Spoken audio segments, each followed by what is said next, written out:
Hari ni kita nak react dekat sebuah trailer filem baru lokal yang akan keluar pada bulan November ni atas permintaan subscribers kita geng, iaitu filem bertajuk Panduan.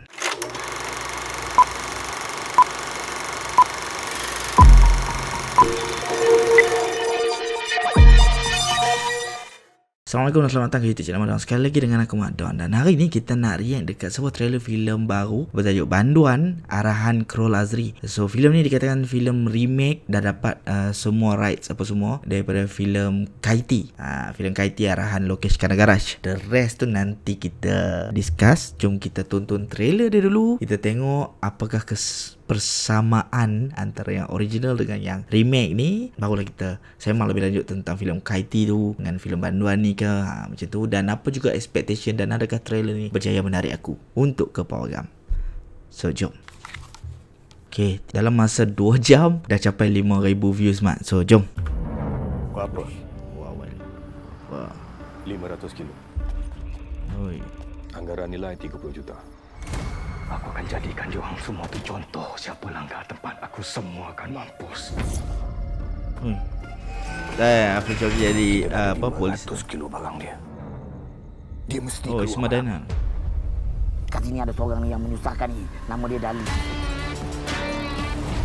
Sampai sekarang tak satu orang pun tahu Ikonik dia macam mana. turun.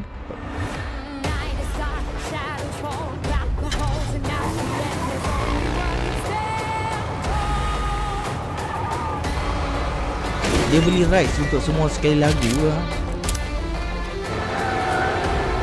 Tu dia adaptasi filem Kaiti.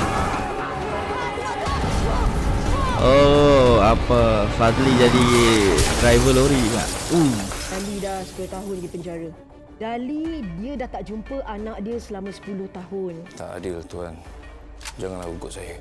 Kau ingat kau seorang jadi keluarga? Tu yang terbaring tu, semua ada keluarga. Masa depan anak cerah tapi tak ada ayah.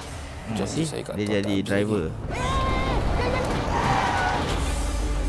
Oh. Oi.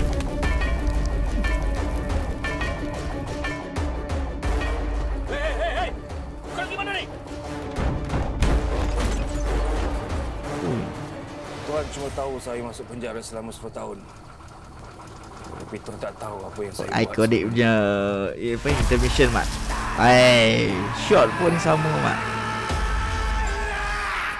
Ajar. Alamak, biar pet.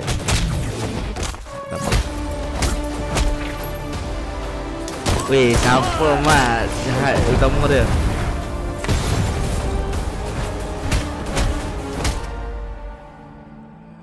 Pijak kat leher tu mat. Sebab saya tak sedar mara.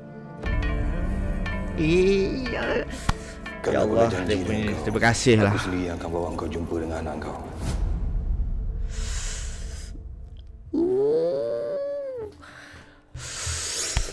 Terima kasih lah sebab beli sekali dengan dia punya rights for background score dia mat. Sebab itu antara benda ikonik dalam Kaiti yang the original one. Tadi kita boleh nampak Afri Shauki jadi apa, polis, yang daripada polis utama dia. Kemudian kita ada Fadli Masud sebagai apa, driver lori tu. Tak salah aku kalau dalam filem asal tu driver lori catering kot. Kemudian tadi kita nampak Syairi Hussein, tapi aku rasa ni pembelok utama dalam Kaiti itulah yang awalnya duduk kat belakang. Aku tak sure ada scene ke dia duduk depan. Ada yang dia minta kata dia duduk depan tu, tak silap aku. But overall visually stunning jugalah. Cuma dia punya background penjara dia tu macam besar kat lah mat. Kalau kita tengok tadi kan, kalau dalam the original one dia biasalah yang kecil sikit, tapi this one macam dia betul-betul ambil satu setup tu. And then aku happy dia tak tunjuk muka big gangster dalam penjara tu mat. Dia macam bagi hint. Adakah akan ada sequel tu? Macam sebab Kaiti 2 pun kita tahu akan keluar, tapi Kaiti 2 dah kena shelf mat disebabkan kegagalan Lokesh Kanagaraj dalam Kuli. So Kaiti 2, Vikram 2 dah kena hold dah dulu. So tak apalah. So overall aku tertarik. Okay, aku tertarik nak tonton sebab aku nampak macam dia buat remake back to back tau. In fact dalam teaser itu pun ada siap makan nasi biryani apa semua kan. So nampak macam memang dia buat back to back je. Ni just macam filem Kaiti tapi in bahasa Melayu itu je. But tak tahulah kalau sebab kita tengok dia shot by shot pun ada yang sama. Time apa VFX yang cermin pecah apa semua tu kan. So mungkin dalam agreement mungkin sama, kita tak tahu. But we'll see lah nanti. Aku tertarik juga nak tonton mak, especially sebab dia ambil rights untuk background music tu. Itu just itu ikonik lah, itu ikonik. Banyak benda ikonik actually. And the machine gun pun ada tadi, cuma dia tak ambil shot yang macam dari depan, so kita tak tahu. In fact dalam poster utama dia pun dia tak buat yang kalau poster Kaiti kan dia ada Kaiti pegang machine gun besar tu kan. So this one tak ada, dia buat macam banyak. Jadi aku looking forward to this sebagai seorang peminat filem Tamil dan juga filem Lokesh Kanagaraj yang sebelum-sebelum ni lah, Kaiti, Vikram, sebelum Leo lah senang cerita. Aku look forward lah to this mat. Aku harap dia tak mengecewakan. Mungkin akan ada perbezaan apa semua tu, but it's okay lah. Just aku tak mau nitpick apa benda. Macam tadi pun ada VFX nampak obvious kan. It's okay lah. I just want to go and enjoy this film, which I think aku akan enjoy. But at the same time aku nak tengok juga macam mana Khairul Azri bawa film remake, So we'll see lah nanti. Apa pandangan hampa pula? Adakah hampa tertarik untuk tonton remake Kaiti ni? Drop down your comment, share your thoughts. Jangan lupa subscribe kan, road to 10,000 subscribers. Kita jumpa lagi next video. Thank you for watching. Bye bye.